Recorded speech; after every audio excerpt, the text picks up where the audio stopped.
आज फिर बानी तहरीक-ए-इंसाफ इमरान खान से मुलाकात का अहम दिन है। मुलाकात होगी या नहीं होगी, इस पर बात करेंगे।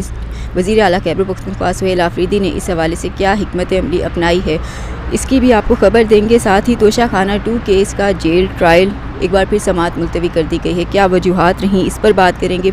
जस्टिस तारिक महमूद जहांगीरी के केस के अंदर क्या नई अहम पेशरफ्त हुई है, इस पर इसकी भी खबर देंगे। इस्लामाबाद हाई कोर्ट बिल्डिंग के अंदर एक अहम हलचल हुई है आज, इसकी भी डिटेल्स आपके साथ शेयर करेंगे। मैं हूं सहरिश खान, मेरे चैनल पर आप सबको खुशामदीद। सबसे पहले चलते हैं अहम खबर की जानिब, जो कि है वज़ीर आला बलूचिस्तान सरफराज बुगटी के हवाले से। उनकी तब्दीली की खबरें गुज़िश्ता कई रोज़ से चल रही थी, सोशल मीडिया पे काफ़ी सरगर्म थी। ताहम अब ये बात सामने आ गई है और वाज़ेह हो गया है कि उनकी तब्दीली की खबरें दुरुस्त नहीं हैं। गुज़िश्ता रोज़ सरफराज बुगटी ने स्पीकर कौमी असम्बली अयाज सादिक से मुलाकात की है। अहम मुलाकात के अंदर ये बताया गया है, इनके बाद ये अयाज सादिक ने बताया है कि वज़ीर आला बलूचिस्तान सरफराज बुगटी को तब्दील करने की जो खबरें हैं वो बिल्कुल झूठ हैं, सरासर गलत हैं। इस तरह से वाज़ेह हो चुका है कि सरफराज बुगटी को तब्दील नहीं किया जा रहा। इसके बाद बढ़ते हैं अगली खबर की तरफ। तोशाखाना 2 केस जेल का ट्रायल एक बार फिर समाअत को मुलतवी कर दिया गया है और इस हवाले से इमरान खान के जो वकील हैं खालिद यूसुफ चौधरी, उनको बाज़ाब्ता तौर पर गुज़िश्ता शाम को आगाह भी कर दिया गया था कि अब समाअत नहीं होगी और फिर मुलतवी की गई है। जबकि इस केस के अंदर अहम बात यह है कि इब्तिदाई समाअत जब ये समाअतें शुरू हुई थी, केस का ट्रायल शुरू हुआ था, तो जो जज थे शाहरुख अर्जुमन, उन्होंने खुद ये वाज़ेह किया था और ऑर्डर में लिखा था कि उनके केस के ट्रायल जो है रोज़ाना की बुनियाद पर चलेगा और स्पीडी ट्रायल किया जाएगा। तहम उसके बाद से अब तक मुसलसल समाअतों के अंदर उनको मुलतवी करने का जो मामला है वही चल रहा है। पहले 17 अक्टूबर तक समाअत को मुलतवी किया गया, फिर 29 अक्टूबर तक समाअत को मुलतवी किया गया, उसके बाद 27 नवंबर तक समाअत को मुलतवी कर दिया गया था और ये तमाम समाअतें नामालूम वजूहात की बुनियाद पर मुलतवी हुई हैं। आज की समाअत की भी कोई वजह नहीं बताई गई कि क्यों मुलतवी की जा रही है। अब चलते हैं अगली खबर की जानिब, जो कि है जस्टिस तारिक महमूद जहांगीरी के डिग्री तनाज़े केस के हवाले से।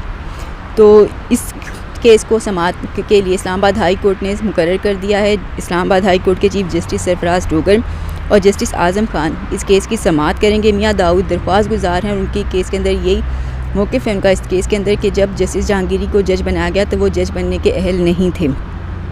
तो ये एक अहम केस है, 25 नवंबर को समाअत के लिए फ़िक्स था, लेकिन वकला और सहाफ़ियों को कमरे अदालत में तवील इंतज़ार करवाया गया और फिर समाअत जो थी वो नहीं हुई। अदालती अमले ने बताया कि मुलतवी कर दी गई है।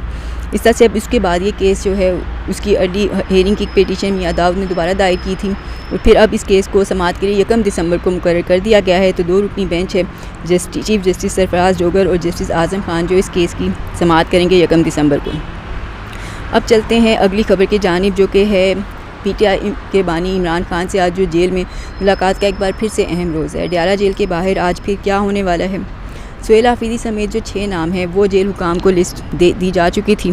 ताहम गुज़िश्ता जो मंगल को समाअत हुई, इस जो मामला था मुलाकात का दिन था, उस पर ये वाज़ेह कर दिया गया था कि मुलाकात नहीं होगी। जो अलीमा खान की जो क़यादत में कारकुनान थे उन्होंने धरना दिया, एक बार फिर एहतजाज किया गया और सैकड़ों की तादाद में कारकुनान जो थे वो पहुंच गए थे डयाला जेल के बाहर। ताहम जो मुलाकात है अगेन वो बिल्कुल तवक्को के ऐन मुताबिक नहीं हुई और मुलाकात जो थी वो ना होने के बायस कारकुनान कुछ मुश्तिल भी नज़र आ रहे थे। ताहम इस बार जो कंट्रोल किस्म का रवैया रखा गया इंतज़ामिया की जानिब से भी ज़रा मुनासिब था और गुज़िश्ता जो पहले मुलाकातों के दिन थे वैसा नहीं गुजरा, बल्कि बाकायदा जो जेल इंतज़ामिया थी उनकी जानिब से लीमा खान के साथ मुज़ाकरात हुए, कारकुनान को यकीन दहानी करवाई गई कि अभी आप चले जाएँ, आइंदा जो मंगल होगा उस मंगल को आपकी जो मुलाकात है वो बानी PTI इमरान खान से करवा दी जाएगी। तो इस यकीन दहानी पर जो उनका एहतजाज था उसको ख़त्म कर दिया गया था। ताहम मंगल के बाद आज जुमेरात का रोज़ है, तो ये तो वाज़ेह है कि मुलाकात आज भी नहीं होगी कि यकीन दहानी आइंदा मंगल की करवाई गई है। ताहम इस हवाले से जो खैबर पख्तूनख्वा के वज़ीर आला हैं सुहेल आफरीदी,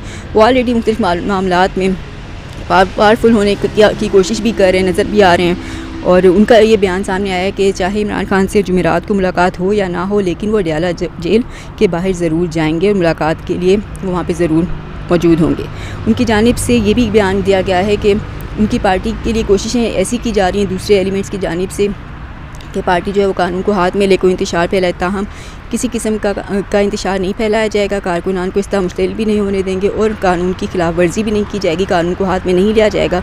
अब इस बयान को अगर 26 नवंबर के तनाजुर में देखें तो बड़ा ही अहम बयान है। 26 नवंबर जिसको 1 साल मुकम्मल हो चुका है, तो अब उस 1 साल के बाद अभी तक इतना जो 26 नवंबर का दिन था यकीनन एक PTI के लिए नाकाबिल फरामोश था और जितनी मजम्मत की जाए जो कुछ वहाँ पे हालात हुए डी चौक में कारकुनान के साथ वो अच्छा नहीं था, यकीनन वो काबिल मजम्मत था।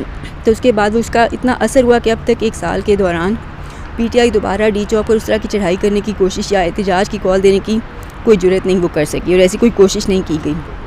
तो अब जो है काफ़ी कुछ यकीनन सीखा है। अब जो सलमान अकरम राजा हैं उनको सुहेल आफरीदी ने अहम ड्यूटी भी दी हुई है कि हर मंगल को जो MNAs हैं और सेनेटर्स हैं उनको लेकर इस्लामाबाद हाई कोर्ट के बाहर पहुँचे और एहतजाज करे। तो वो तो हमारे मंगल को यहाँ पर देखते हैं कि शराई दस्तूर पर पार्लियामेंट से यहाँ तक कि एक वो रैली निकाली जाती है सुप्रीम कोर्ट की और फिर यहाँ पर MNA सेंटर्स वगैरह वहाँ पे जमा भी होते हैं, कुछ कारकुनान भी आते हैं। बहुत बड़े लेवल का एहतजाज नहीं होता, लेकिन थोड़ी देर वहाँ पे बैनर्स के साथ कुछ नारों के साथ जो ज़रा आहिस्ता आवाज़ के अंदर ही होते हैं, तो एक एहतजाज जो है वो रिकॉर्ड करवा दिया जाता है और उसके बाद जो कारकुनान हैं सेंटर्स वगैरह MNAs वो सब चले जाते हैं। तो इस तरह से अब मामला चल रहे हैं। आज भी सुहेल आफरीदी वहाँ पर जाएंगे और फिर से मुलाकात के लिए इंतज़ार किया जाएगा। ताहम जो इम्कानात हैं, कभी इम्कान वो यही है कि मुलाकात आज भी नहीं हो सकेगी और आइंदा मंगल का जो दिन है वही इसके लिए देखा जा रहा है। अब चलते हैं अगली खबर की जानिब, जो कि इस्लामाबाद हाई कोर्ट के चीफ जस्टिस सरफराज डोगर के हवाले से। आज इस्लामाबाद हाई कोर्ट की पुरानी बिल्डिंग का वो दौरा करने पहुँच गए हैं जो G10 के अंदर मौजूद थी। तो इस तरह से जो खबरें